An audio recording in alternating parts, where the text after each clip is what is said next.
अस्वस्थतेचा अनंत शोध. मनाच्या गर्भात एक सतत हलणारा धागा आहे जो कधी स्थिर बसत नाही.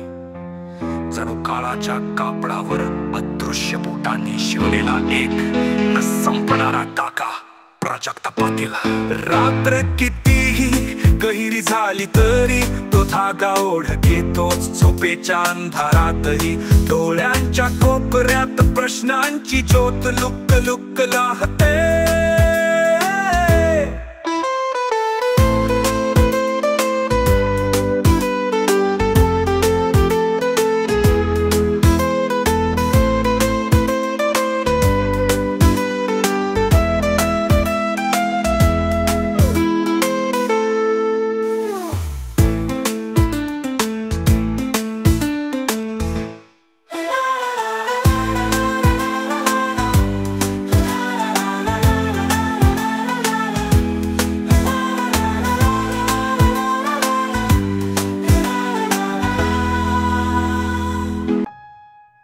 या प्रश्नांची उत्तर कोणत्याही ग्रंथात नाहीत.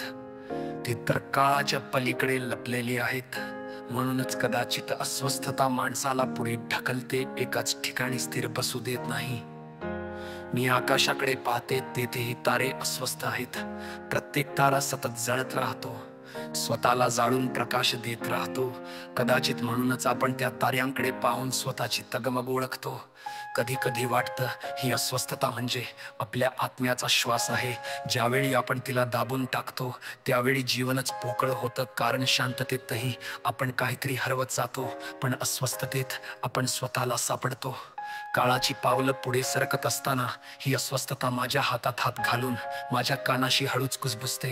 तू अजून अपूर्ण आहेस, तू अजून प्रवासात आहेस. तुझं ध्येय म्हणजे शेवट नाही तर नव्या सुरुवातीचा उंबरठा आहे. आणि म्हणूनच मी या अस्वस्थतेला शाप मानत नाही. ती माझी सोबती आहे, माझं आरशातलं प्रतिबिंब, माझ्या आत्म्याची खरी भाषा. एक दिवस कदाचित हा शोध मला कुठेतरी घेऊन जाईल, जिथे प्रश्न थांबतील, उत्तरही हरवतील आणि फक्त एक गहन शांत असेल. पण तो दिवस येईपर्यंत ही अस्वस्थता माझ्या पावलाखालील वाट बनेल, माझ्या डोळ्यातील आग बनेल आणि माझ्या हृदयातली अखंड ज्योत बनेल.